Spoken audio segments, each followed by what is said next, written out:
Greetings, everybody, and welcome to episode 8 of the Sickcast, aka the Siblings in Cardboard podcast. I'm your host, Thomas, and I'm here with my buddies slash co-hosts, Noah and Donnie. Whether you're a veteran card gamer or just a first timer, we're all siblings in cardboard. How have things been? How's your week? Oh, my week has been fantastic, especially over the weekend. Over the weekend, I finally had an opportunity to sell off the last of my Magic collection, and I used it to fund a whole new setup down here in my basement where I'm hopefully sounding a whole lot better. If you can't tell the difference, I was up there in my bedroom using just a old gamer mic and a ratty-tatty laptop. Now I've got the whole shebang. Hopefully things are going to be a lot better going forward. Yeah, so you've got your buddy Snorlax in the background now, too. Yes, sir. My favorite Pokemon. Absolutely. Since Generation 1. How was your week, Snorlax Noah? we have a lot in common. I like to sleep a lot too, so and anywhere at any given time. It sounds like man.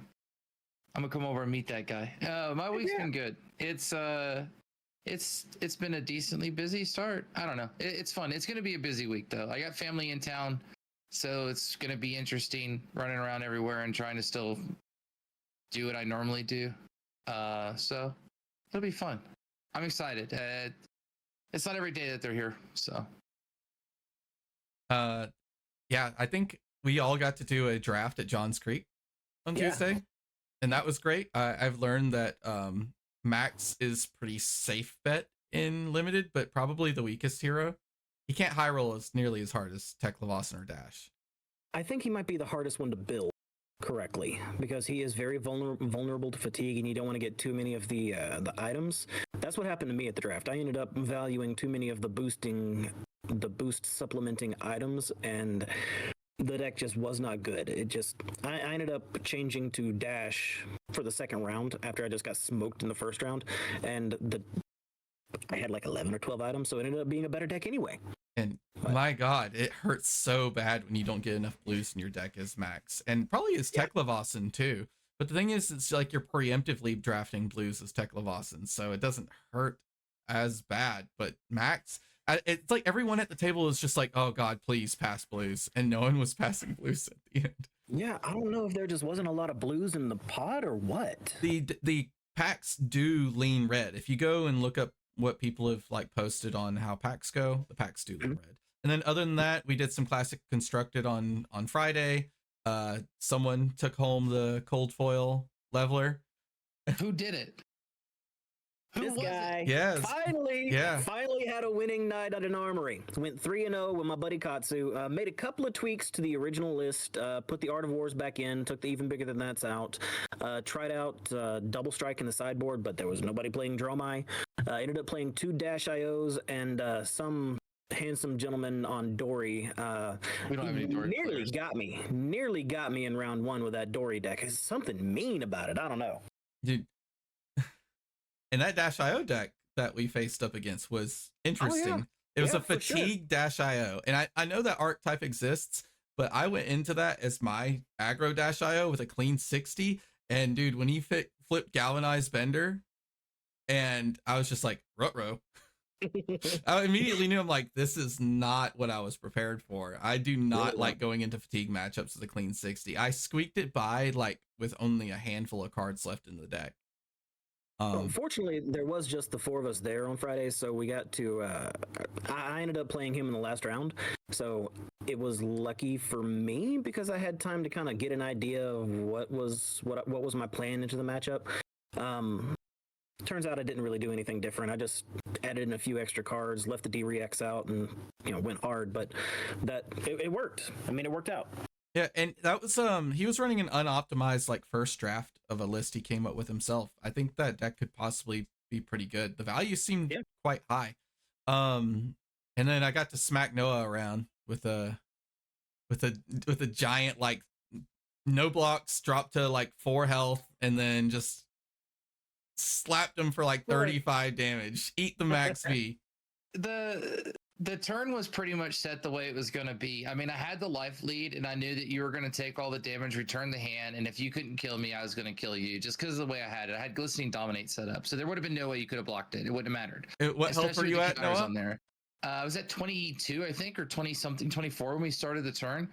The problem, like the boom grenade, I was like, that's whatever. Red protocol backpack. I was like, okay, he's gonna go fish. So I looked in the graveyard and I was like, this guy, what's the worst zero cost he gets? Like he was okay, so he hits me with the 0 to 50 for 3 at worst, or he gets a 1 cost. So I didn't expect anything of this sort. He hot rips the blue off of the Spark Genius, and then then he max V's me. Yeah, max VM for I had a 11. penetration script out, so 11, and then there's a boom grenade out, so 15 damage max V. So I had to give him my cards that I would have, like, I just needed to keep enough to literally set the dominate with the go again, and I was like, these are it. This is all I need. And then he made me have to give him everything but 1 blue, and I was like, well, now this isn't it, because I can't kill him the following turn.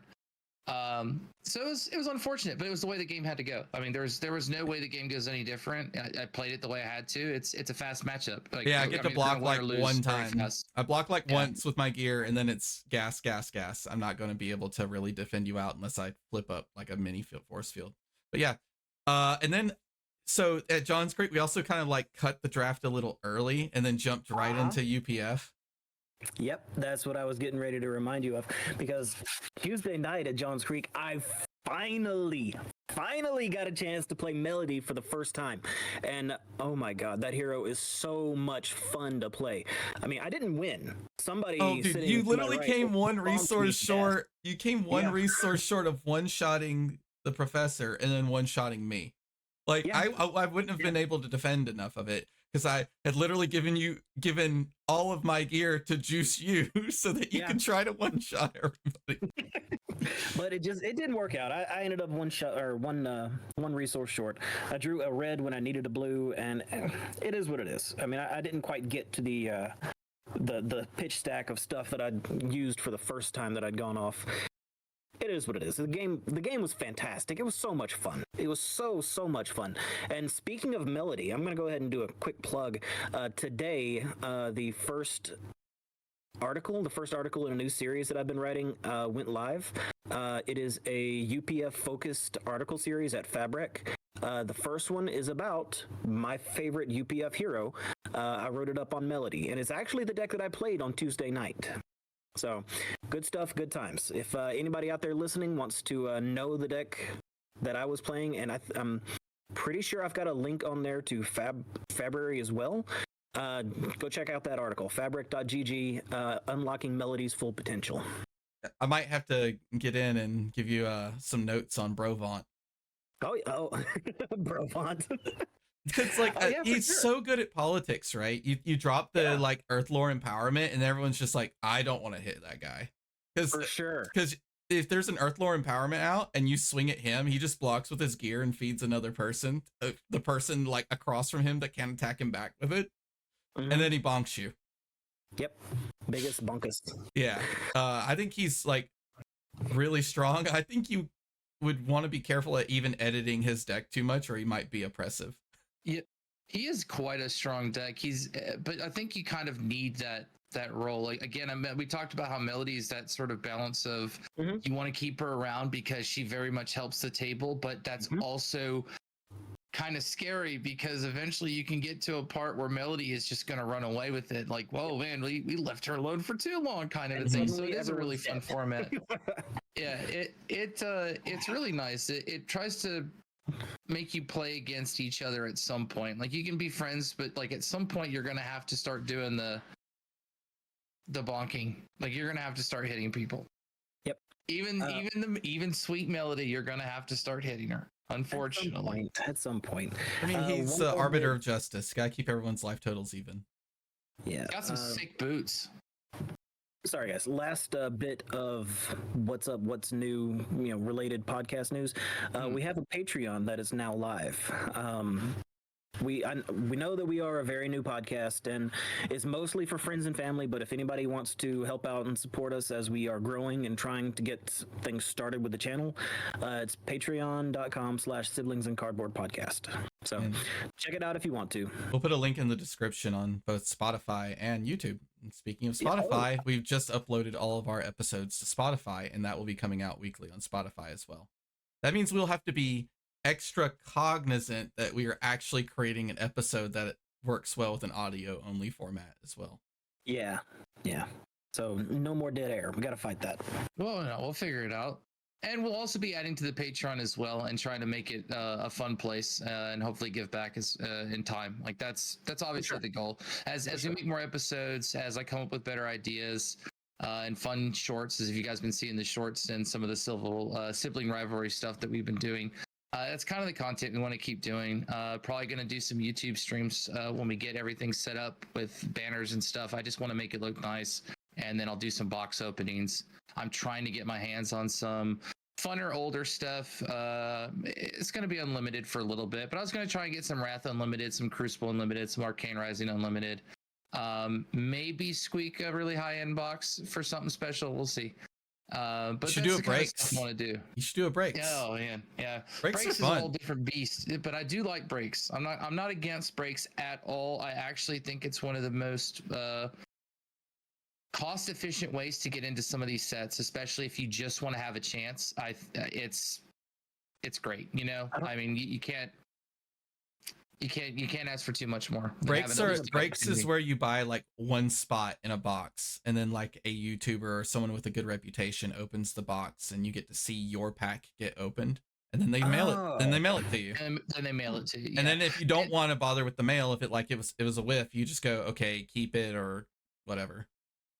Yeah, I mean, there's usually some kind of a way that you work things like that out, but it's really nice. Some of them do the ladder breaks where they give you a spot in every box and you go from one set all the way through. So it just depends what kind of a break, but it's really fun. It just gets people in on it when nobody wants to spend $2,800 for a box of Alpha WTR. Yeah, I mean, like I do, right? But you know. Well, speaking of product, do we have a market minute this week? Yeah, we've got a few things to talk about in the market minute. It's not going to be too long. I don't want to bore everybody. Obviously, mech cards are still out the wazoo. I'm talking about, they've settled quite a bit, but your heists, your twin drives, they're still quite up there. I think it's still a perfect time to get them. The hype is kind of where it is. If mechs doesn't look like it's going to be super oppressive, you might be able to sit around for a little bit. But Bright Lights has some nice cards still holding at a decent value. Though I do want to talk about a couple of interesting cards that have been some of the best sellers in the last week. And one of them is from the UPF set only, Round the Table, and that's Boulder Drop, specifically the blue. Huh. They actually sold, and so it took me a second to realize it, right? No, see, did you figure it out? Because I did. It took me I said, why not yellow? But it makes perfect sense. Most cards block for how much? They block for 3. With Bravo, doesn't it come in for 7 dominate, if I'm not mistaken, right? Isn't that how that works? Or no, Tear Asunder, right?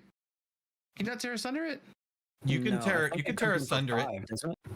It's 5, and then the yellow is 6, and everybody wants the red because it'd be a break point. But right, well, yeah, okay. You know what? It's still really good. Oh yeah, for sure. Let's leave it. Maybe that's not the reason, okay? But I'm with you, Boulder Drop Blue. I know you're good. So Boulder Drop Blue is a 3 for 5. Right. So, and it needs to do 4 more damage to get the crush, obviously. It eats a card out of their hand, so you have to respect it. You can't just no block it. And it's a 3-cost blue that blocks 3, that interacts with Bravo. And then if you pummel it, it goes up to 9. So 9 for 5. Yeah. 9 for 5 is 9 for 5 is pretty solid. Yeah. Yeah, that is a great late game card. And if you look at Bravo decks, some of the blues that they put in the Bravo decks aren't that great. Anyway, this is just a solid card. Like it's a solid blue block 3 with a great number at 5. A 3 for 5 isn't anything to scoff at, especially with the tools Bravo has. Like that's what I was giving it the ability to dominate in the late game. Still leaks through 2 damage usually, which is sometimes all you may need to kill somebody. It's just a good card. But either way, Boulder Drop Blue, it was on there. It's quite hard to find. A lot of those cards like this, Boulder Drop, I think the Ambush card, Mauling Key, some of the very key cards, including the equipment, the Civic Steps. Out of that, they're getting the glistening treatment. And I don't know if LSS intended that to happen, if they're going to come back in a reprint in a later history pack or something. It's hard to say, but I mean, glistening hasn't. I know. Kudos to them because I swear it's how you keep things relevant. I know that sounds crazy, but like you now have to buy the LSS around the table because you can't get the cards any other. I mean, I'm just look. Technically, LSS, I love you need it. to buy two because you get 2 copies of everything. If you want there was a reason I was going to buy single. 4. To be fair, if you buy 3, you get 2 play sets, and you could sell off 2 civic steps. Try to get your money back. I should have bought 95. $70 a piece though, so I don't know if I want to buy 3 even then. You could have. There were some places at about 55 and 50. You could have squeaked in that. Oh yeah.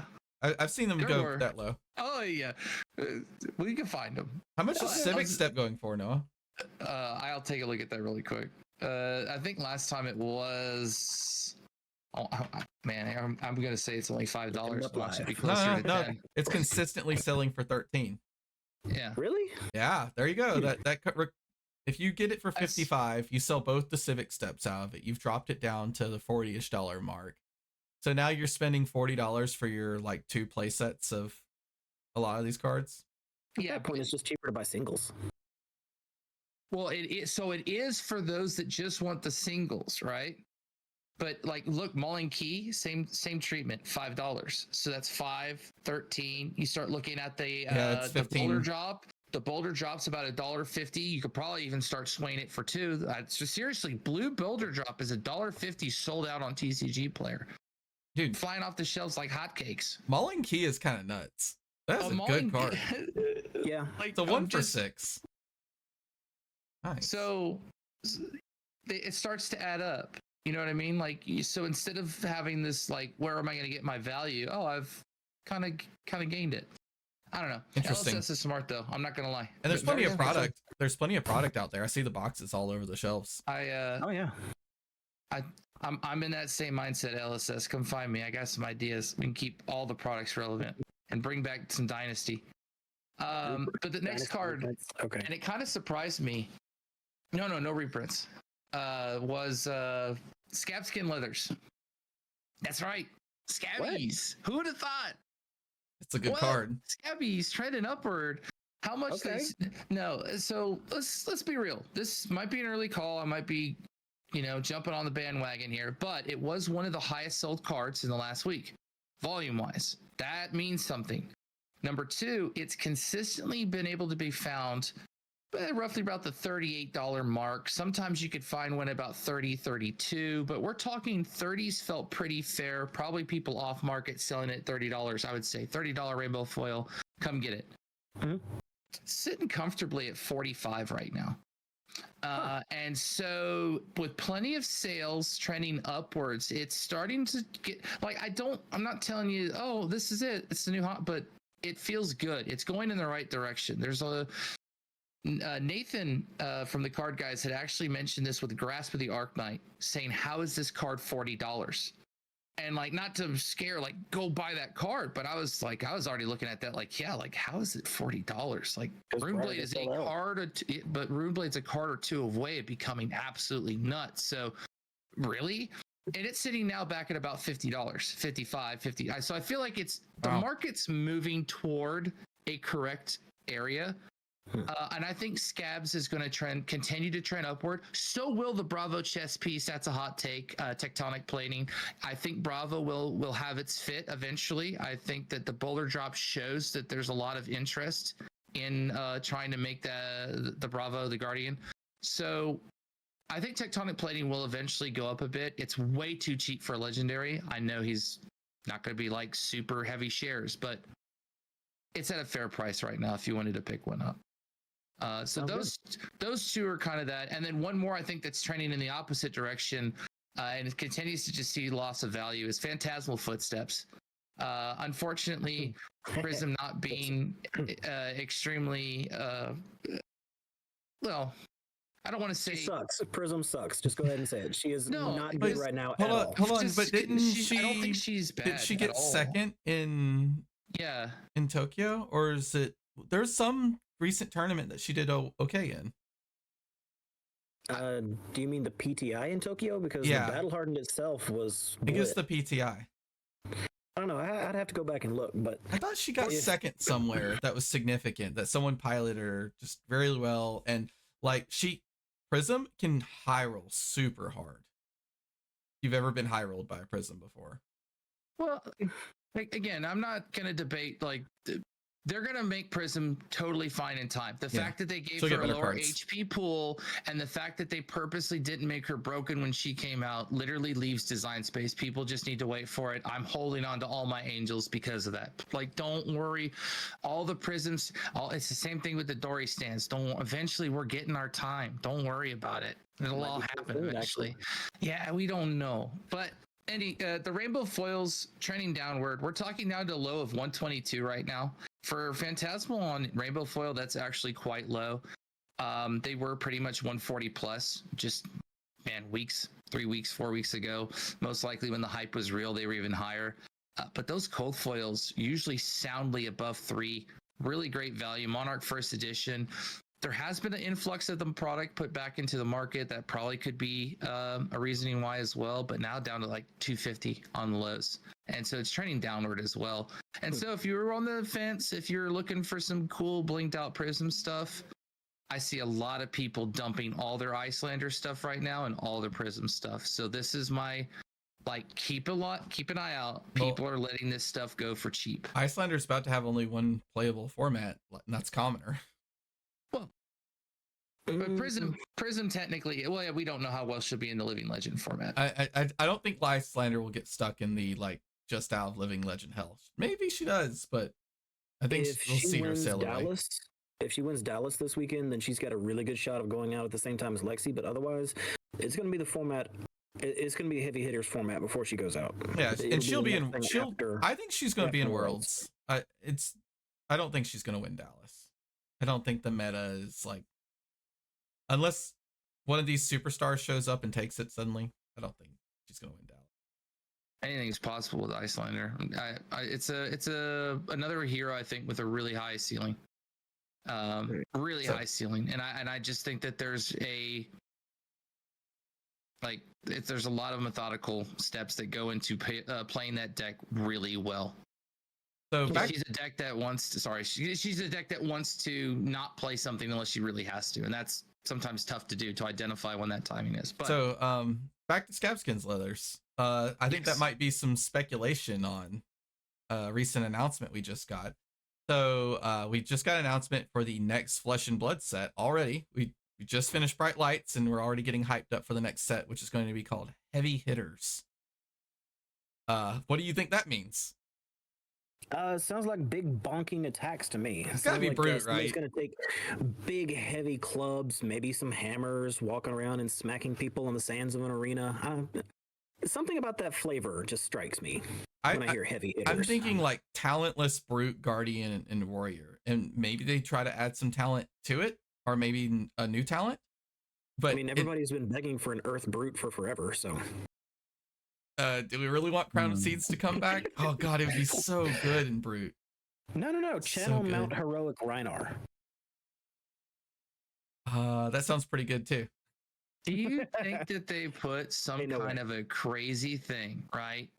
Where they bring out some full defensive warrior, no talent, well, I guess it would be no talent. Is talent like light and shadow? Yeah, talent would be like your lights and shadows and right. So talentless. But what if it was like Gladiator that was a guardian warrior that could use both of those pools? And it was meant to be some kind of full defense. I don't know. Just kind of sticking with this Coliseum type thing, because I have a feeling that brutes are probably in there. I don't know how the lore works, but I like the idea of brutes and guardians and fighting in the pits and kind of the money fighting and stuff to maybe earn some kind of respect or allegiance, because I know that the whole war going on right now. But I don't know, it'd be kind of neat. I think we got some hints at it too, right? Smashing Performance, which is one of the expansion cards in Bright Lights, definitely hinted at this next set. Yeah, and probably Decimator Great Axe as well. The art on that thing kind of fits a similar flavor, doesn't it? It does. What it also does really well is you can actually slip mech cards in there too. I don't know how they would do it, just because of like robots. You could think of like maybe like mechanical like beating machines. I mean, you see some of the demolition protocols already look like they're in coliseums and stuff. And so what this does is it gives them a way of saying, well, hold on, maybe we didn't like bright lights is like a preliminary testing grounds, and they can add a little bit more of like tools for Teklo-Vessin in that kind of a sense, or these other heroes. I don't know. The expansion slot. Yeah, that's going to be the flavor of the expansion slot. There's some expansion slot for mech.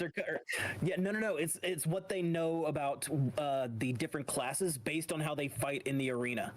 That's what it's going to be. I think we're going to get a new warrior, though. That's what we're going to get with the expansion slot. Oh, that's going to be great.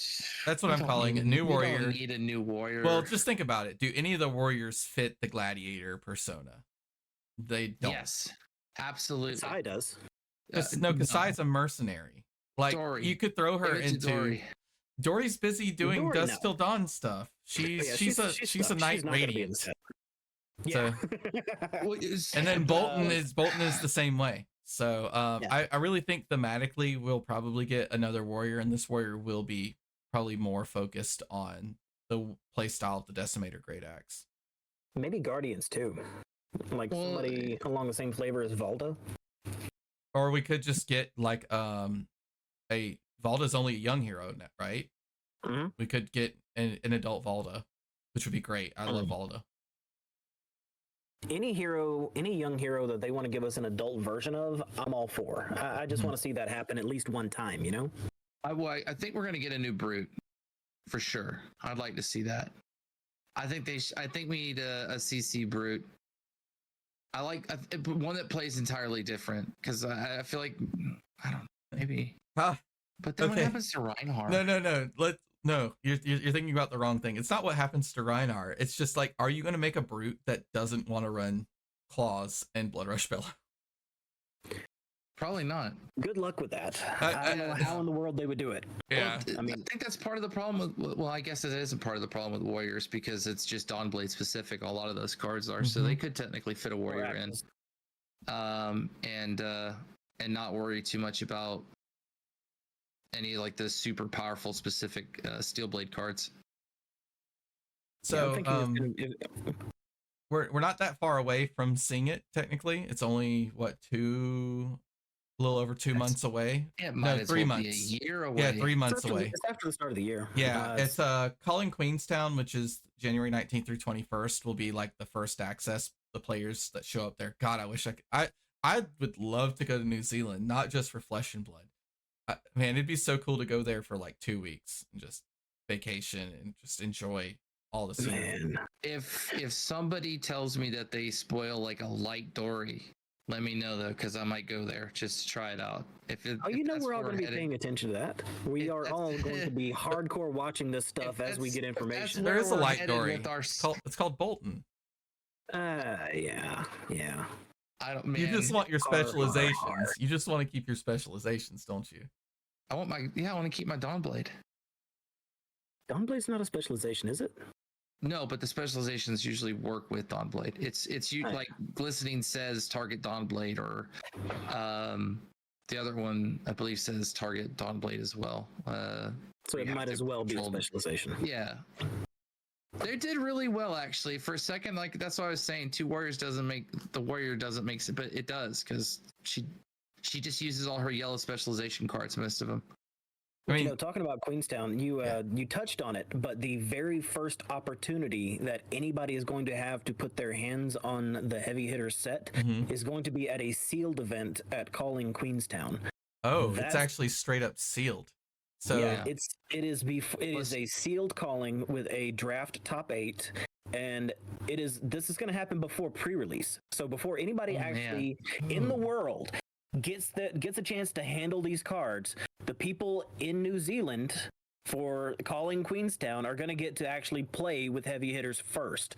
That is almost reason enough to go by itself. That is awesome. That's cool. You're opening packs. Incentive. Yeah, you're opening packs that no one has any information about potentially. You talked me into it. I'm going. I wish I could fly it, but man, that plane ticket it's literally on the other side of the planet. Yeah, I would if I could. I 100% would if I could, but as that's not in the cards for me. I don't get to travel like I that. mean, New Zealand just has some of the best stuff. They have Path of Exile, Flesh and Blood, and Lord of the Rings.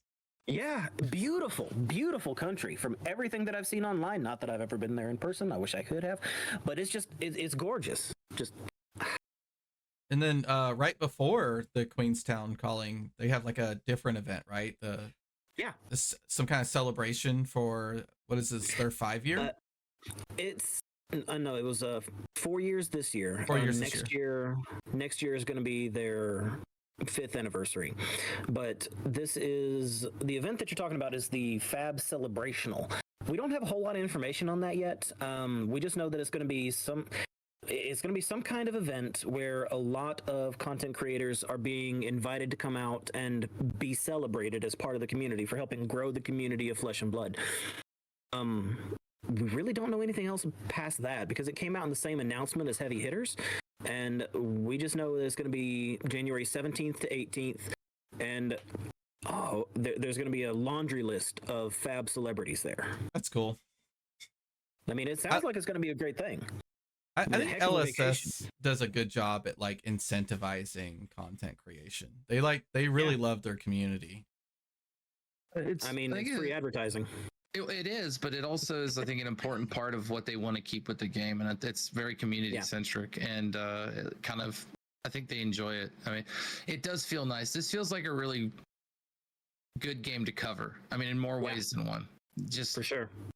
There's a lot of people that really enjoy, and the feedback is usually always positive. So, I mean, it's just a fantastic game with a fantastic community. There's literally everything to love about it. We have our future calling, but we also have a past calling that just happened this weekend. I watched a lot of it. There. I was in the middle of a party and I was still had it on the TV watching the calling Taipei because it was pretty exciting. It's pretty exciting. So yeah, calling Taipei was this past weekend. Huge turnout. Matt, 283 people for like where it's at and trying to grow. Yeah, trying to grow a community. Like I say huge. If you compare it to like United States events and stuff, clearly it's not as big. But like you think about where it's at, it's still 283 people. It's a ton of people, and there are a lot of people traveled to participate in that calling as well. So it wasn't as Lexi dominated as anyone thought it was going to be at all. Dominated? No. Represented? Oh my goodness, yes. Yeah, it was like almost, it's like 30%. I didn't crunch the actual percentages, but 58 players out of those 283 registered brought Lexi Livewire to the event. That sounds about right. That's right at around 30%, right? My math is I'm not crazy. That's right at 30% of the metagame was Lexi. Those are Starvo numbers. Yeah. It's the most consistent deck. I mean, it's the deck to beat, and that's for sure. That's usually what happens in the meta. I mean, which is why she's getting ready to Living Legend. Rightfully so. Like it's notably, she did not pick up Living Legend points from this calling. Missed out. Azalea was the winner of the calling. That's right. Go Team Azalea. Justin, God, I'm gonna butcher his last name. Chew. Yeah. Justin CU. I cannot. Sorry. Congratulations on your win, Justin. I'm sorry about your last name, but great job.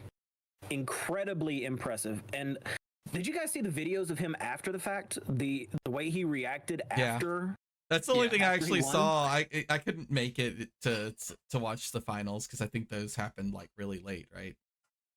Oh yeah, it's like what 3-4 o'clock in the morning. I couldn't make it. I was trying. I got to the end of the Swiss and then couldn't make it. I slept through the whole thing. Just to be honest, I wish I could have caught some of the coverage, but I got to get up and get the kids up for school. Let's talk about who his opponent was. Sunday, so I had to work. That's it. Yeah, let's talk about who his opponent was. I'm not familiar with the player, Nick Butcher, but Azalea defeated a Dromai. Yeah, personally not familiar, but he defeated a Dromai, which I think is traditionally a very, very difficult matchup for Azalea.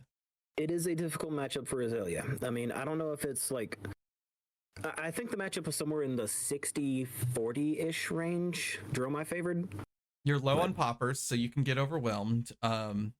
She runs quite a few D reacts and things to prevent damage, so she can surprise you when you go all in to try to slam a red in the ledger into her. And the board state can just become totally unwinnable eventually. But yeah, that's impressive. She can. But I mean, Azalea also keeps Dromai semi-honest with those on hits, and I mean, yeah, she can run D reacts, but she's not always going to have them. Yeah, and then the more D reacts that you do side in, then you thin your threat opportunities, and so, you know, if the Azalea is playing with that in mind, usually there's still enough damage to pull it off in the end. I mean, I'm not saying that by any means of the stretch, the Azalea has some kind of upper hand, because yeah, the board state really does matter, and you can't just shoot arrows willy-nilly at dragons, but Azalea definitely has ways of keeping Dromai honest, and the damage that she can put out is intense, and the disruption. I think it's pretty notable too that while Lexi converted pretty well, I think half of the Lexis almost made it, a little less than half made it into day 2. There were quite a few Dash Inventor Extraordinaires at that tournament, and they did not convert very well at all. Yeah. Mechanologist did not have a good showing in Taipei, which is kind of weird to me as well, because I thought that Dash and Mechanologist was extremely popular in that part of the world. They, like, all through Asia and Asia Pacific, Dash is one of the most popular heroes of the game, right? I mean, I know that she does well in tournaments in that area. I don't know, maybe Sam Sutherland wasn't piloting Dash to a win. It's only a small number of players who are like pushing those Dash wins. If you go and look at all the battle hardened and calling Dash wins, it's like like 4 people. It seems like she's deceptively hard to pilot. Well, yeah, but she did also get a whole lot of new tools.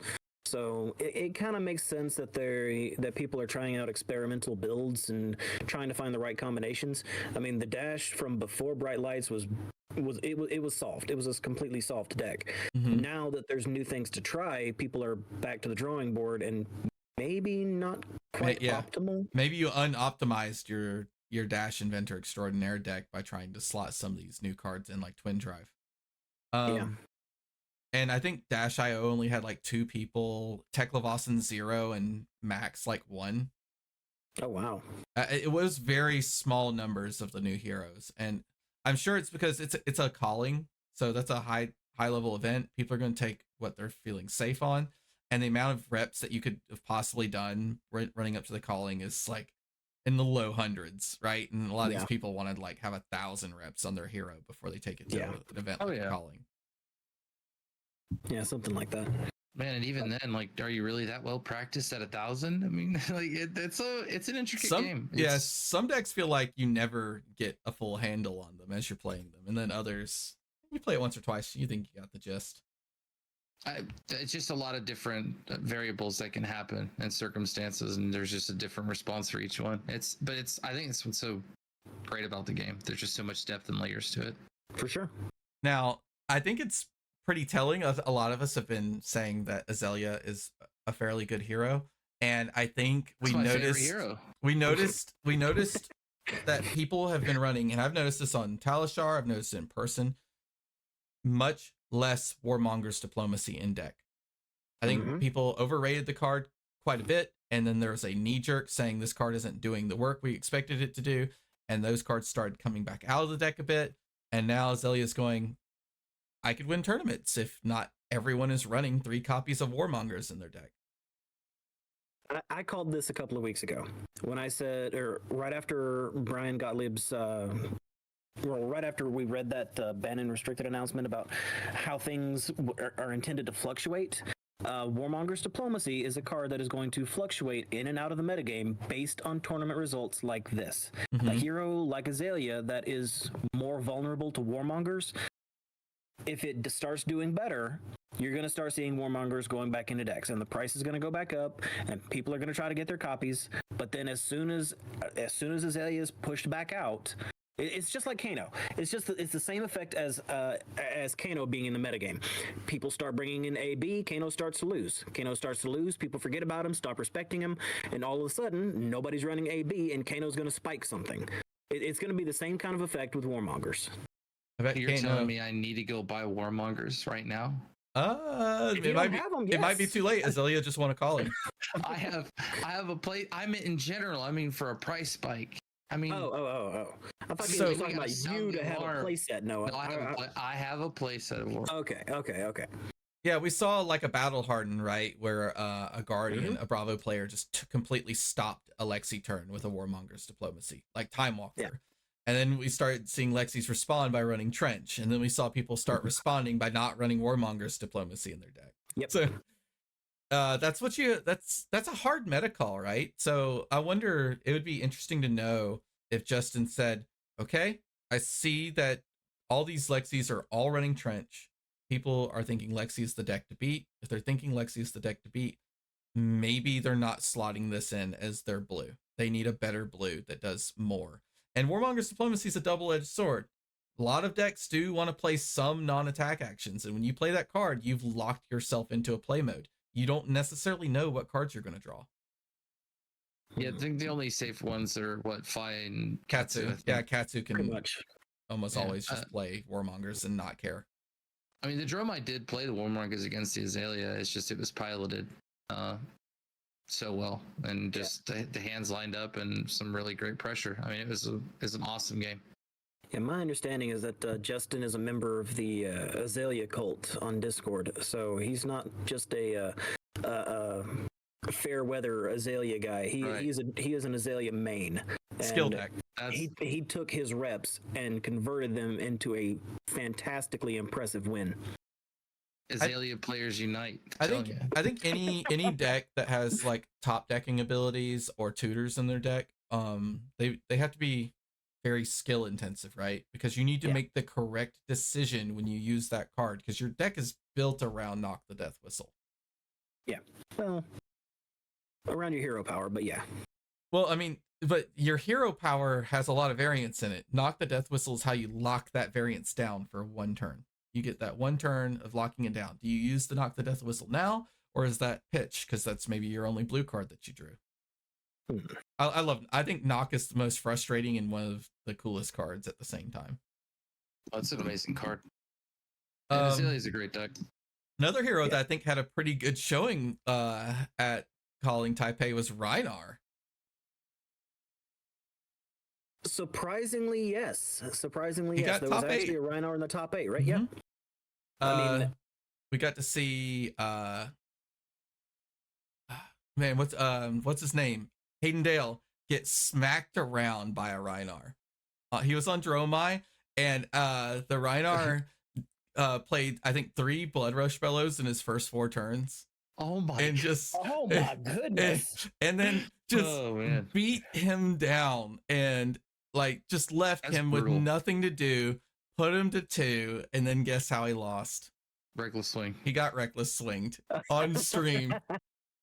Oh, that's beautiful. Oh, it was brutal, and I think there's like this lore around Hayden Dale getting smacked around by Rhinar, and that lore continues. And then we watched a Rhinar completely pick Alexi apart, I think. Okay, cool. Love seeing Lexi lose. Yeah. No bias. Rhinar's the deck to beat then. Whoa. Rhinar set coming out. Oh man. It's time. Yeah. It can be spooky. Speculating on scab skins. Look at the old scab. Man, don't worry about scab skins. I'll forget about that. Man, I'm in Rhinar waiting room. I've got all of the cards. I love Brute. Yeah, that's actually one of the decks that I've gotten in my bag as well. It's so fun. I need to own some of the cards. I don't own them. Barraging Beatdown Blue might be one of my favorite cards in Flesh and Blood. It's just one of the most versatile, cool endgame cards. It's so good. It's so overstated. But, over here on this side of the planet, we had a couple of events over the weekend as well. Oh, yeah? Yeah, we had Battle Hardened Rio de Janeiro, won by my favorite hero in the game, Katsu. Got Katsu some Living Legend points in Rio. Then there was also the AGE Living Legend event that happened. It was a much smaller event, but it was the first opportunity that anybody had to play the Living Legend format in a competitive environment. But And I think I didn't see much of that one, but I'm not surprised at who won it. I'm what not surprised by who won it based on who the winner was. Yeah. Oh yeah, too. It was Charles Dunn on a Borvo. That it's all you need to know. The elemental Charles Dunn. Bravo. I don't know if people have heard of this Charles Dunn guy before, but I think this might be the biggest tournament he's won recently, right? This $200 Living Legend format tournament. No. That's what I've seen online. Is that that's the biggest thing he's won, Charles Dunn. This is practice for that sweet Prism statue coming up at Worlds. Charles saved the world from Briar. Save the world from Briar. Save the world from Rosetta. Yeah. So I think it's pretty interesting. I was joking that I think it'll be absolutely hilarious if Lexi takes Living Legend at Worlds. Yeah. And she did quite well in the AGA Living Legend event. I think she even took a Starvo down on stream. I didn't see it. Starvo on stream. Sure did. Ooh. Yeah, no, she's not overtuned. No. I mean, it's not like she's got the same stats as Starvo in the current CC metagame, and she's just as consistent as anything. I'm gonna stop. I'm gonna get on a soapbox about Lexi again. Sorry. Yeah, it's okay. It's like it's not that bad when you get hit by a Bloodrot Pox arrow and then a hamstring arrow, and then they go, "Oh, you didn't block any of that? Have an Arctic incarceration. Enjoy your turn. Maybe you should have blocked." Yeah. God, Arctic. I hate that card so much. I don't hate it. It's just so punishing, though, after you don't block 2/5 damage arrows with on hits. I'm a ninja. I don't want to block, and then I get punished with frostbites. Yeah. 3 frostbites are almost insurmountable on some of the hands that I try to play. That is you have to have like an ideal, you need like an ideal hand where you use your 3 blue to crack your chess piece to actually have a real turn. Yeah, and that depends on what on hits that her arrows had going into that as well. Yeah. I mean, it's a rough matchup. It's not unwinnable, but it's not a fun one for I'm not Katsu. surprised that she is perfectly viable in Living Legend. She seems fine.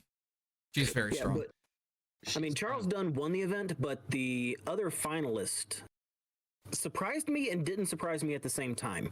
The finalist against him, I cannot remember the guy's name. I wrote it down. Ryan Aldridge. Ryan was playing Phi. Phi actually has legs in the Living Legend format. I mean, go figure. Give him back Stubbies and you give him back Stubbies and belittle. Like fastest amount of damage being dealt in the game, hands down, from turn 0. I mean, you break Stubbies, you play Artivore, you scoop up a belittle or a blue minimalism with your belittle, and then you just lay out your entire hand, and it all has +2. Or if you put a Spreading Flames on top of that, and all of your draconic attacks suddenly get +3. Ooh. Yeah. Dude, I know what I'm playing in Living Legend. Wound. It just so happened to Salt the Wound is Dude, but Phoenix Flame swinging for 4. Oh yeah. It's so crazy to even think about. Mm-hmm. That is so good. That is so good. It's still a great time to be a ninja. I mean, Phi was he wasn't the first hero that I built in the game, but he's the first one that I fell in love with. And I played Phi up until Belittle got banned, and that broke my heart. That really did break my heart for a while. Belittle did nothing wrong. Unban Belittle, you cowards. But I don't think it's coming back. Oh no, it's not. But it needs to. It needs to give it back. Phi is he'll run the meta down actually again. good. He's actually good in Living Legend. Mm-hmm. I cannot wait to actually get to play a Living Legend event just so I can play Phi at that level. I don't even know what I would want to play Living Legend. I don't really have the cards. I think if anything, I'd maybe see if I could scoop up Briar stuff pretty cheap because Briar seems fun. Yeah, I'd probably play Phi. That's how I usually played all the pro quests. And notably, Briar was first seed going into top 8, so it's cool seeing that, like how not one-sided it is towards, like, everyone thought it was going to be potentially one-sided towards Starvo. Briar had first seed. Lexi beat a Starvo. Yeah, Starvo won it, but it came down to a Starvo versus a Phi, which, I mean, Phi can almost one-shot you from the first turn, so it could have gone any number of ways. The reason Phi did not win that event is because his Art of Wars clumped up on like turn 2, and he drew 2 Art of Wars and had to go into a Stubby's turn with both Art of Wars to try to make something happen out of the turn. But Starvo had literally all of his armor still available and ended up being able to keep 2 or 3 cards in his hand without taking any damage because of the way he blocked with the shield. He gave him a frostbite at the right time and just... And then at that point, like the Starvo could almost just fatigue the Phi out by blocking efficiently and throwing disruptive attacks.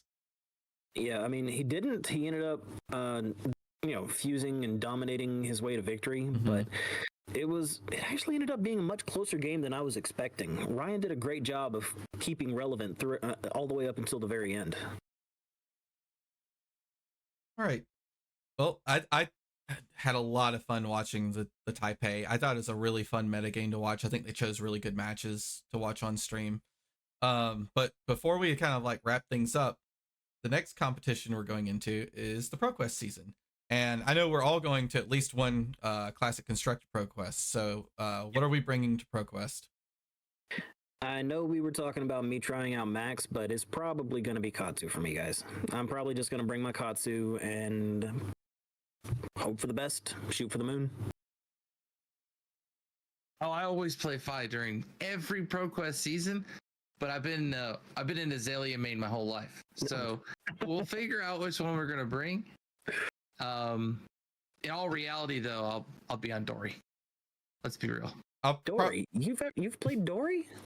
Yeah, this guy plays Dory. Crazy enough, that's who I play. What about you, Thomas?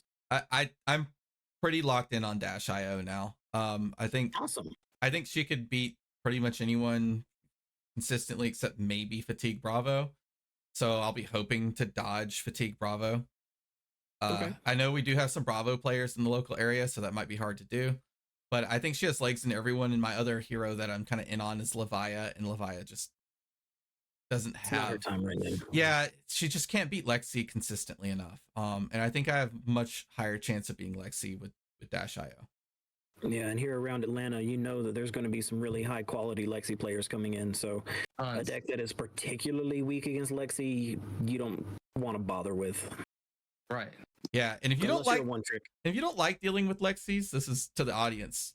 Make sure you try to go to one of the draft events. Spend a little bit of time studying up how the draft works and what is strong for heroes, because you can't use the classic constructed builds or even the blitz builds for like what makes the heroes strong in limited fashion. You can be really successful, because I think a lot of people underrate the complexity of limited in Bright Lights, but because they're like, yeah, just pick strongest card and pass on. I think there's a bit more deck building than that, and it was very evident in the draft we did last week, where a lot of us got caught with our pants down by picking the strongest card and then getting to the end and having a deck that was only functional if you happen to draw your blues in the right hands. So there is more nuance to it, especially if you're trying to go with I think the best class to win, to get your 3-0 with, is Dash.io. So you need the deck to do it, right? You want your like 3 boom grenades, 1 red protocol, and 1 penetration script or overload script. You only want 5 or 6 items, or like 1 red dissolving shield or 2 red dissolving shields too. That card is kind of good. Kind of good and limited. It might be a pack one, pick one. If you see a red dissolving shield, you probably scoop that up. Breakpoints are a big deal in limited here. And dissolving shield says I'm blocking 3 breakpoints. It's a very strong card. Or block 2 breakpoints and then galvanize. Yeah. So we did get one more bit of news like 30 minutes before we sat down to start recording this episode. What was that? The ProQuest Season 4 is feeding into Protour Los Angeles. Oh. Protour LA. I thought you were going to tell me my CNCs showed up. Oh. No, buddy, It's sorry, I don't have that 30 for you. minutes beforehand. Oh, No, we got Protour Los Angeles coming up. Let's see, March 21st through the LA. 24th. Yeah, I gotta find Alright. someone to like let me sleep on their couch. Los Angeles is so expensive. I mean, there's still. I do wanna not go, much of though. a chance that I'll get to go. I mean, actually, there is a world where I might have an opportunity to go. If Okay. I win a PQ, I will try to go, but it's very expensive. The plane ticket is whatever. It's the hotel stay. It's just wild, and food there is crazy expensive. There's like if you eat out, you have to pay like extra tax on food when you eat out in like both San Fran and Los Angeles and stuff like that. Yeah, but you get the ambiance and the atmosphere. Oh, the It's ambiance pretty of I mean, Los it's LA. Angeles. Okay. Do you mean the traffic or the smog? Because if we're Both, talking about man. San Francisco is beautiful. And it's always like 65, 70 degrees, no matter what day it is. But Los Angeles, ambiance. There is an ambiance there.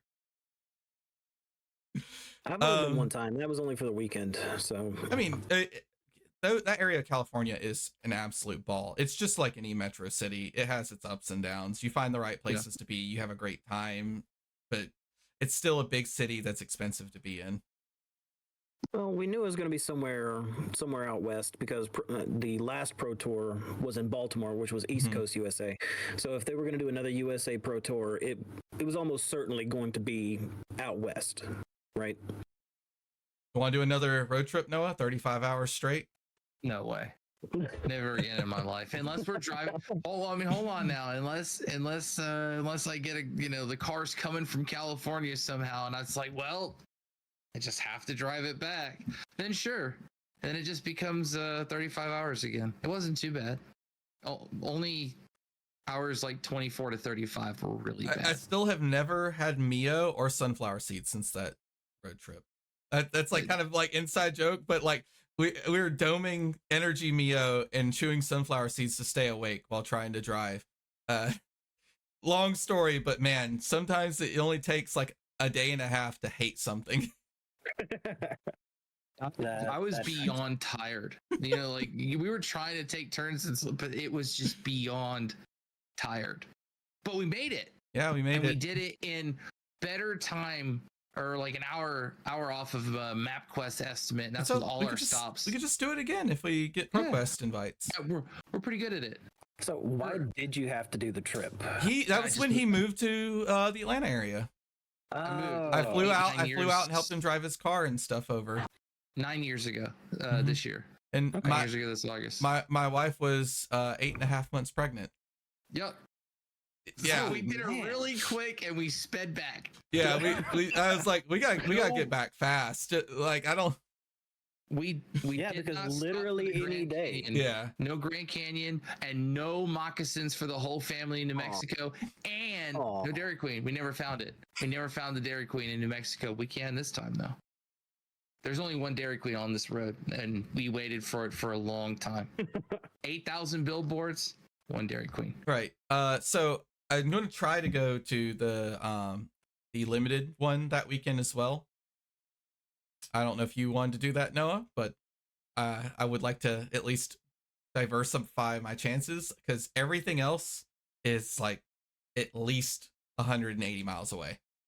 What are we talking about? Which bright lights? Bright lights draft for when PQ. and where? It's the Sunday after the Classic Constructed event, and that's all we have in the area. We have one Classic Constructed and we have one draft. I mean, it's just as long as I'm not doing anything that day. It's past the 26th, so I'm just shaky with this week because I don't know what family's going to be doing. But they leave eventually, and then everything goes back to. I think there's one within like a reasonable amount of time on Saturday. It's like 120 miles. Reasonable. Yeah, reasonable. It's not reasonable. So 4-hour round trip to just go play draft super once. Reasonable. But that's what I'll probably be doing is prepping to have the best chance possible with Classic Constructed. I did open and adaptive plating. So I have that. So no proxies needed anymore. And yeah, I might even make it out to Armory tomorrow night. I'll have to. Awesome. I think you're drafting again.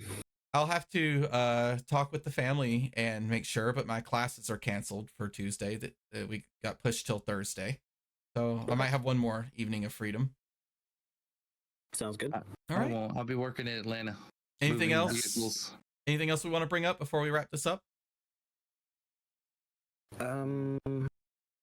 Noah, I've got a better box than you. I don't believe it. I don't know. I've already had 3 Majestics so far out of 6 packs. We're feeling pretty good about the left side. I haven't opened my pack for today, but I haven't opened my pack for today, but my box has been pretty good. Okay. Yeah, I like the start. Yeah, not bad. Not bad. I haven't seen the episode yet, if that's what you were asking. Okay. Whoa. Foreshadowing. Okay. Wow. That's the way to do it. It went live about an hour ago. Okay. Yeah. So right before we started recording. Make my CNCs go live. Go check out that pack opening. All right. We're rambling. Let's get on out of here. You can find me at twitch.tv/wetthesystem if I ever decide to start streaming video games again. We're going to start streaming on the YouTube channel some. We got a 24-hour lockout the first time we tried to do it. I think all around us. You can find me on Twitter at wetthesystemfab. Noah, where can they find you? On Twitter right now at Big Max Fab. Twitch will be back to Big Max, but let's not worry about that for now. And I'll be doing some streaming as well on the YouTube channel, and you'll see a lot of the shorts. So maybe sooner than later, I'm gonna give streaming a shot. I've never had an opportunity or the interest before, but with the new setup and equipment and everything that I've got, streaming some games of Talishar sounds like something fun for me to try. You can find me at Draco Hominis 87 on basically all of the social medias. You can look me up on Twitter or Discord specifically if you want to chat. My DMs are always open. If you want to read anything that I've anything that I've written, I write for fabric.gg. And like I mentioned at the start of the cast, my latest article just released today, covering UPF, but I've written on a lot of topics, and my next one is going to be roughly 2 weeks. It's going to be a coverage review of Calling Dallas, so stay tuned for that. And you could find our podcast Twitter at SickCrew, SICCREW. And if you see anyone chatting on YouTube or something with our moniker, it's probably Donnie. He's the one running the social media. Thanks, Donnie. Well, right. It alternates between me and Noah. Thanks for joining us, everybody. We hope you enjoyed catching up with us this week. And if you did, please help the algorithm. Give us a like and a subscribe. Drop us a comment. Ask us a question. As a new podcast, we're only 8 episodes in now. Make sure you subscribe and click that notification bell. Follow us on Spotify now that we're on Spotify. And find us again. Until next time, take care of yourself. And remember, we're all siblings in cardboard. Discard your cards. I have a better box. No, you don't.